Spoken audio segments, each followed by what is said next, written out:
When a skinny teenager was caught climbing through a motorcycle club's trash pile after dark, everyone expected excuses or lies. Instead, what he said stopped a hardened biker in his tracks and set off a chain reaction that would change more lives than anyone could have imagined. This is what happened when desperation met unexpected compassion.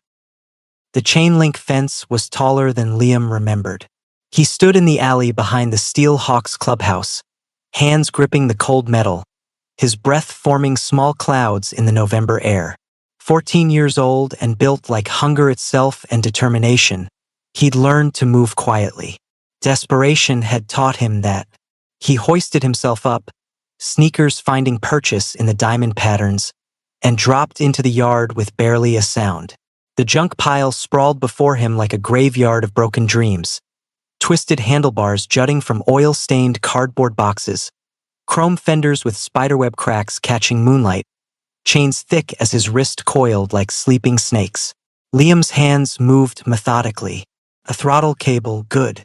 Ball bearings scattered in a coffee can, even better. He stuffed them into his backpack alongside the half-eaten sandwich he'd saved from lunch. His sister would need dinner. She always needed dinner. Eva, 13 years old with eyes that still believed the world could be kind.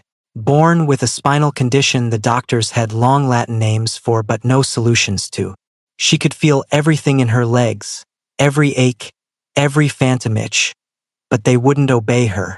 The donated wheelchair they'd gotten from the church sat in their living room like a prison, its wheels squeaking, its frame bent from someone else's life.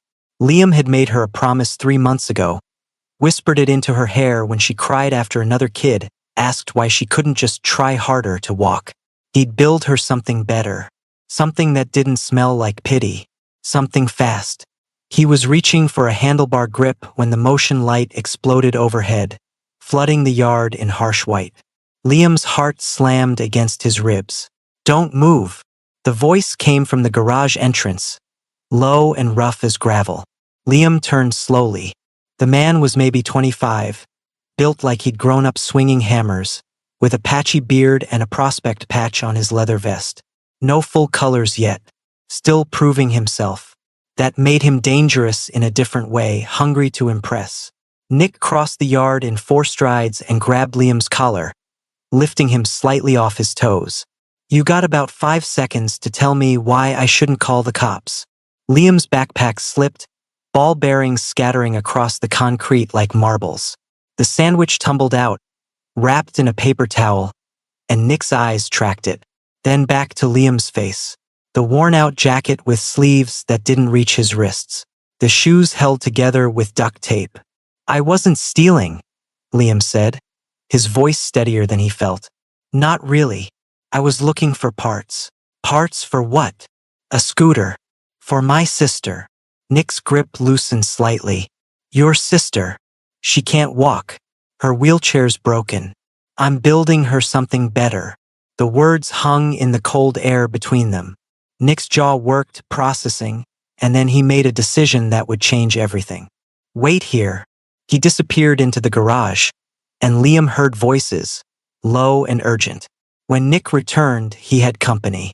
Mac was maybe 60, gray beard braided down his chest, arms covered in faded tattoos and burn scars from years of welding. He moved like a man who'd seen combat and came back different. His eyes were the color of steel and just as hard when they landed on Liam. "This the kid. Says he's building a scooter for his sister," Nick explained. "She's paralyzed." Max studied Liam for a long moment, then glanced at the scattered parts. "You know what any of this does?" "Most of it. I've been watching YouTube videos. Learning." "Show me your hands." Liam held them out. His palms carried the map of someone who'd already been learning. Calluses from gripping tools, grease that wouldn't wash out, and a burn scar on his thumb that told stories about borrowed soldering irons and late nights in the school shop. Mac grunted. "These are working hands." He picked up the throttle cable Liam had selected. "This one's shot.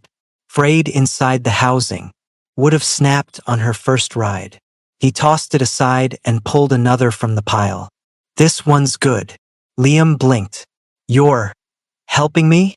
"Didn't say that yet." Mac crossed his arms. Tell me about your sister. What's her name? Ava. She's 13. She was born with something wrong in her spine. The nerves don't connect right. She can feel her legs, but they won't move. What's she like? The question caught Liam off guard. Nobody ever asked what Ava was like. They only saw the wheelchair. She's brave. She doesn't complain, even when I know she's hurting. She loves motorcycles. Always has. She watches videos of people riding, and I can see it in her face. She doesn't want to be a passenger. She wants to ride. Mac and Nick exchanged a look. Something passed between them, silent and understood. Here's what's going to happen, Mac said. You're going to come back tomorrow. 6 o'clock. We're going to teach you how to build this thing right, so your sister doesn't end up wrapping herself around a telephone pole. Understood. Liam's throat tightened. I don't have money to pay you. The words tasted like shame, but he'd learned honesty hurt less than lies. Did I ask for money? Mac's expression softened just slightly. Kid, you climbed a fence and dug through trash because you love your sister. That takes guts. We respect guts around here. Nick clapped Liam on the shoulder. Come on. I'll walk you out the front this time. And bring your sister's measurements tomorrow, height, weight, inseam. We're going to do this properly. As Liam walked away from the clubhouse that night, backpack heavier with better parts and his heart somehow lighter, he didn't know he'd just set something in motion. Something bigger than a scooter. Something that would remind a brotherhood what they'd forgotten. That the strongest chains weren't the ones on their bikes, but the ones they forged helping someone who needed it. Behind him, Mac watched from the garage door. That kid's got something, he said quietly. Nick nodded. Yeah, he's got heart. Let's make sure he's got help too. The clubhouse smelled like coffee, motor oil, and decades of cigarette smoke baked into the walls. Liam arrived at exactly 6 o'clock the next evening, Ava's measurements scribbled on a wrinkled piece of notebook paper. He stood outside the bay doors, uncertain, until Mac waved him in with a grease-stained hand. You're on time. Good. Nick, get the kid some gloves. Can't weld with bare hands unless you like the smell of burning flesh. The workspace had been cleared. A scarred workbench held tools Liam had only seen in videos. Torque wrenches, pneumatic drills, a MIG welder that hummed with barely contained power. And in the center, mounted on a frame stand, sat an old minibike chassis. Stripped down to bare metal, rust-spotted but solid. Trigger dropped this off an hour ago, Nick explained, handing Liam a pair of worn leather gloves. Said he used to race these things back in the 70s before he lost his leg in a wreck. Figured your sister could give it a second life. Liam ran his fingers over the frame. This is perfect. It will be when we're done with it. Mac fired up the welder, blue sparks cascading. First lesson, metalwork is like trust. Rush it and it breaks under pressure. Take your time, do it right, and it'll hold through anything. They worked until midnight that first night. Mac showed Liam how to cut clean lines with the plasma torch, how to read the color of the metal as it heated, how to lay a bead that would fuse two pieces into one permanent bond. Nick handled the electrical system, explaining voltage and amperage with the patience of someone who'd learned everything the hard way. By the third evening, word had spread through the entire club. Mama Jean appeared with a clipboard and reading glasses perched on her nose. Somewhere past 60 with gray hair pulled military tight and a voice sharp enough to cut through engine noise. Heard we're building a chariot for a princess, she announced, dropping a manila envelope on the workbench. Poker Run Fund. Over $2,000 nobody's touched in years. Figure it's better spent on batteries and motors than gathering dust in my filing cabinet. Liam stared at the envelope. I can't. You can and you will. Don't insult me by arguing. She softened slightly. My daughter had muscular dystrophy. Died when she was 16. Would have given anything to see her ride something like this.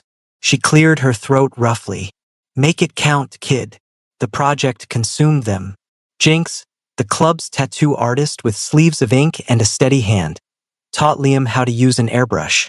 They practiced on scrap metal until Liam could lay down smooth gradients.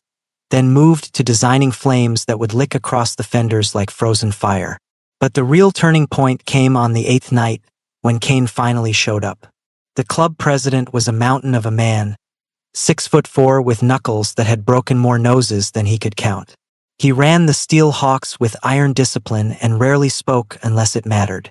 Members straightened when he entered a room. Prospects scattered.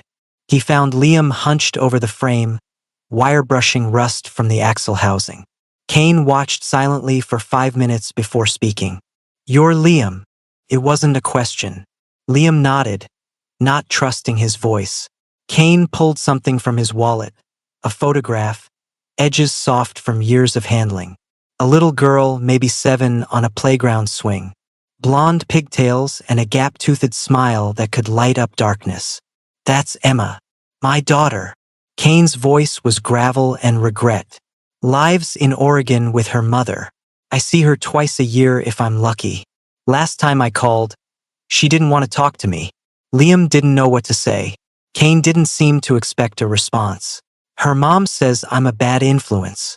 Says Emma's better off forgetting I exist." He traced the edge of the photo with a scarred thumb. "Maybe she's right, but I keep thinking, if I could do something good, something that matters, maybe Emma would see it. Social media, news, whatever.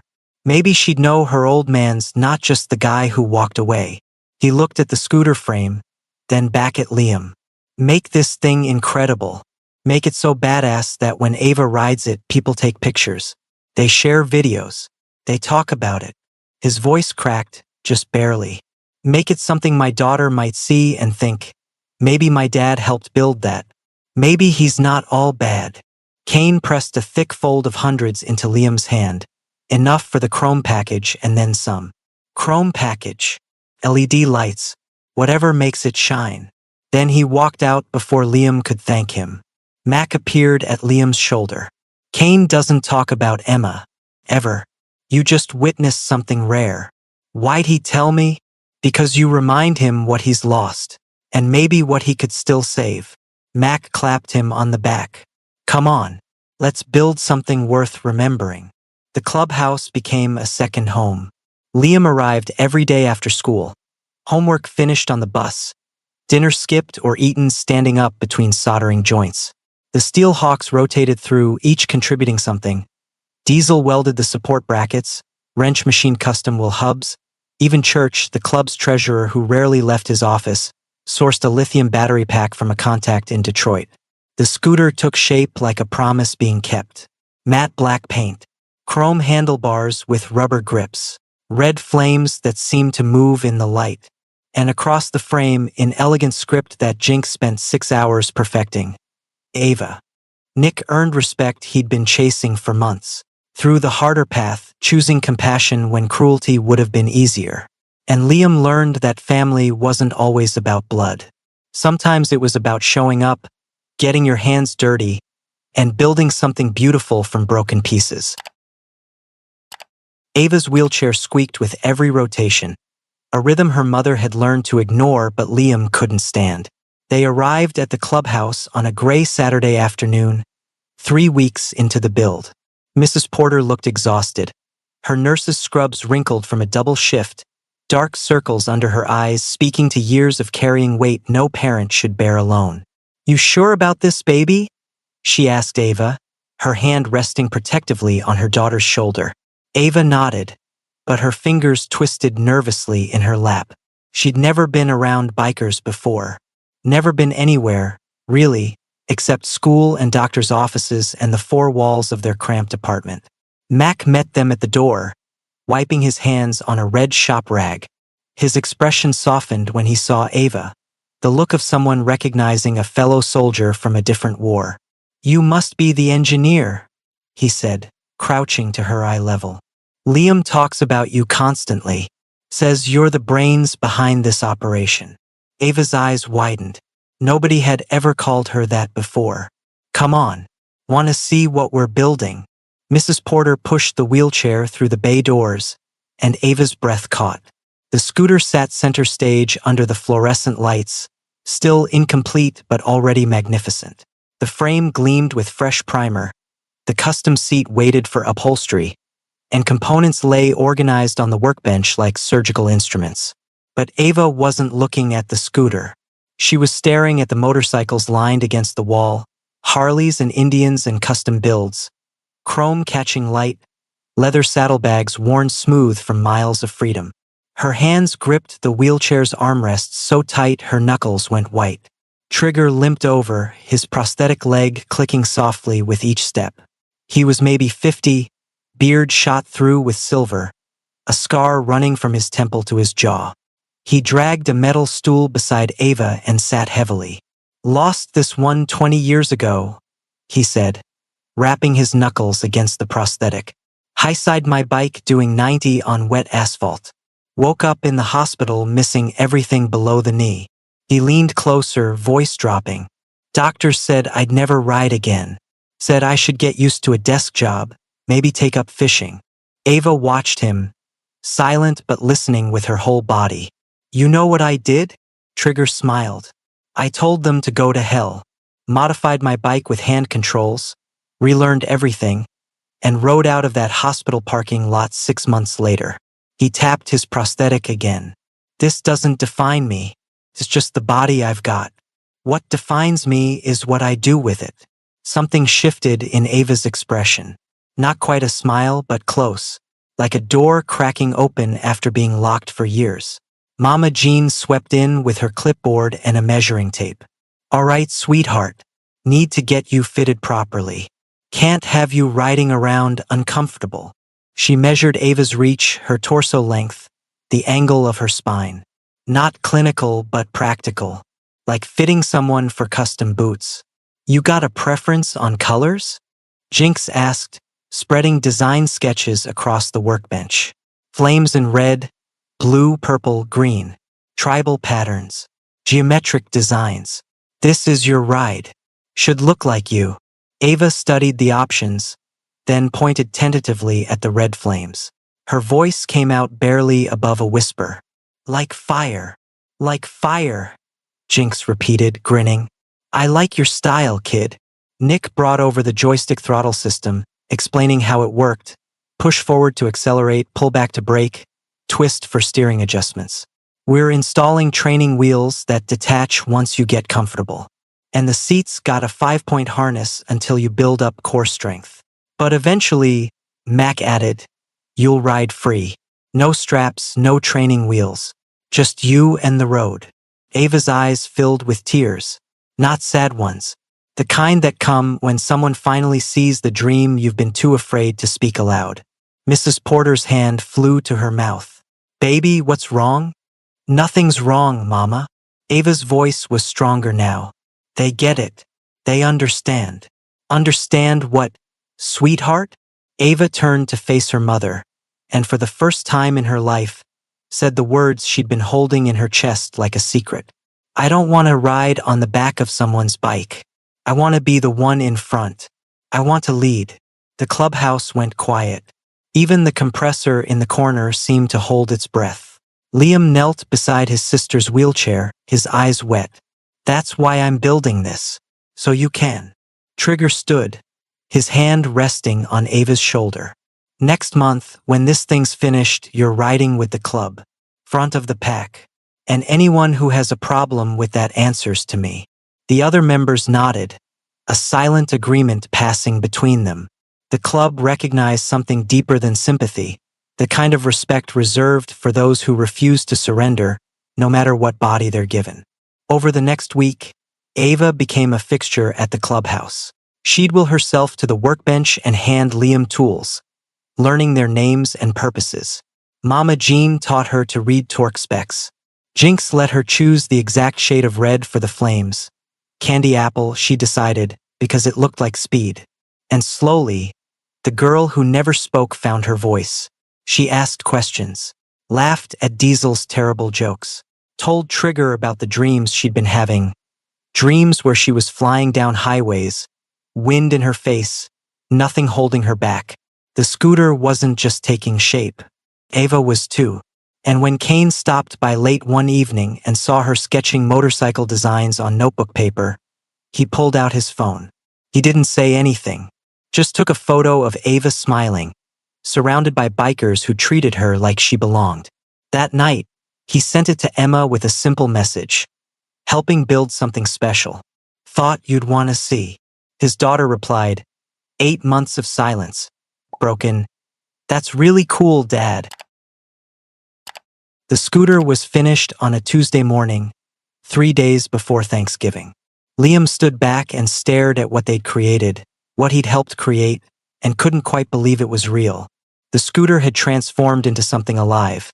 Matte black body wrapped in red flames that seemed to breathe when light hit them, chrome handlebars catching reflections like promises, and across the frame, Jinx's 6 hours of careful work spelling out EVA in script that looked like it belonged there. It wasn't a wheelchair. It was a declaration. Kid did good work, Max said quietly, standing beside him.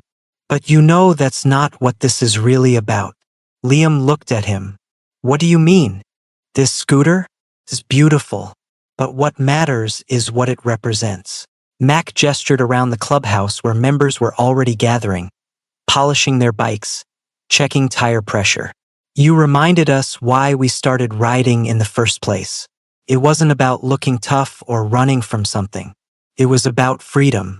And you gave that back to your sister. Saturday arrived cold and clear, the kind of November day where the sky looks scrubbed clean. The Steel Hawks arrived in force, their motorcycles forming a chrome and leather army. They'd spread the word this wasn't just a test ride. This was an event. Mrs. Porter brought Ava in the van, and Liam could see his sister's hands shaking through the window. Nervous, excited, terrified, all at once. Kane had organized everything with military precision. The route was mapped, smooth highway stretching ahead with light traffic, ending at Morrison's Diner where Mama Jean had already arranged a private section. Spotters positioned at intersections. A trailer following behind just in case, though nobody expected to need it. They wheeled Ava into the garage where the scooter waited under a white sheet. The entire club stood silent, engines off, giving this moment the weight it deserved. Liam pulled the sheet away. Ava's hands flew to her face.